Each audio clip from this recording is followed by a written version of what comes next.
за что расстреляли настоящих создателей легендарных реактивных минометов «Катюша». В представлении многих, именно после изобретения легендарной линейки ракетных систем залпового огня «Катюша» Красная Армия начала одерживать решительные победы над вермахтом и перешла в наступление. В действительности, боевые машины БМ-13 были предназначены преимущественно для оборонительных действий и сыграли большую роль еще в ходе битвы за Москву в 1941 году. Несмотря на огромное, в том числе и психологическое значение данного оружия, его многочисленным создателям советское государство отплатило репрессиями и ссылками. Существовал ряд модификаций знаменитой «Катюши». Сложной и нестандартной была и конструкторская история этого оружия. Одним из первых праотцов «Катюши» стал руководитель Рижского государственного электротехнического завода ВЭФ Александр Типайнис, под началом которого в 1920 году увидел свет прототип ракетной установки «Оскар». Этот проект до фабричного производства не дошел, однако чертежи «Оскара» были похищены советскими агентами и легли в основу позднейших разработок уже в России. Сам Типайнис, возможно, не подозревал о своей роли в создании легендарного оружия. Однако, когда Латвия была присоединена к Советскому Союзу, инженер не избежал репрессий. В 1949 году он вместе с семьей на 7 лет был отправлен в ссылку в город Благовещенск. С 1921 года чертежами из Риги вместе со своим коллегой Николаем Тихомировым занимался сотрудник Московской газодинамической лаборатории Владимир Артемьев. Осенью 1922 года конструктор был арестован ГПУ.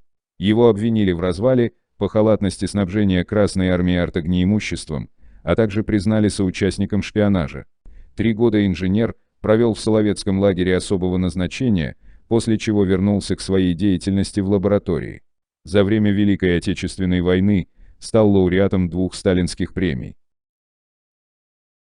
В числе тех, кто наряду с Артемьевым в 1930-е годы создавал реактивные снаряды на бездымном порохе, будущие боеприпасы «Катюши», первые роли играли военные инженеры Лангемак и Клейменов. По инициативе технических специалистов в 1933 году был открыт реактивный научно-исследовательский институт. На тот момент первое в мире научное учреждение подобного профиля. Усилиями Лангемака и Клейменова были доведены до практического применения реактивные снаряды 82 и 132 мм, которые затем использовались при создании систем залпового огня. Именно Лангемак считал ракеты на твердом топливе пригодными главным образом в качестве артиллерийских снарядов. В 1937 году оба конструктора получили награды за создание оружия нового типа, а 2 ноября того же года их арестовали по так называемому делу РНИ как руководителей института. Следователи НКВД приписали ученым создание троцкистской организации, которая якобы занималась вредительством и затягиванием разработок. В организацию входил и Сергей Королев, будущий главный конструктор ракетно-космической промышленности. По статье 58.7 УК РСФСР Клейменову и Лангемаку инкриминировался промышленный саботаж, по статье 58.8 организация терактов, направленных против представителей советской власти, а по статье 58.11 контрреволюционная организационная деятельность. В январе 1938 года врагов народа приговорили к расстрелу с немедленным приведением приговора в исполнение.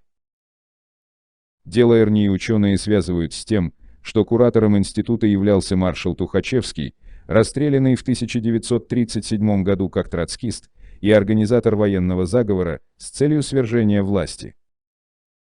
Судьбу Лангемака и Клейменова, по мнению части историков и журналистов, решил донос со стороны инженера Андрея Костикова, человека, который впоследствии возглавил РНИ и официально числился главным создателем «Катюши». Он использовал наработки снарядов РС-82 и РС-132, представив их под новыми названиями М8 и М13. В 1941 году конструктор продемонстрировал боевую машину членам советского правительства. Однако репрессии коснулись и самого Костикова.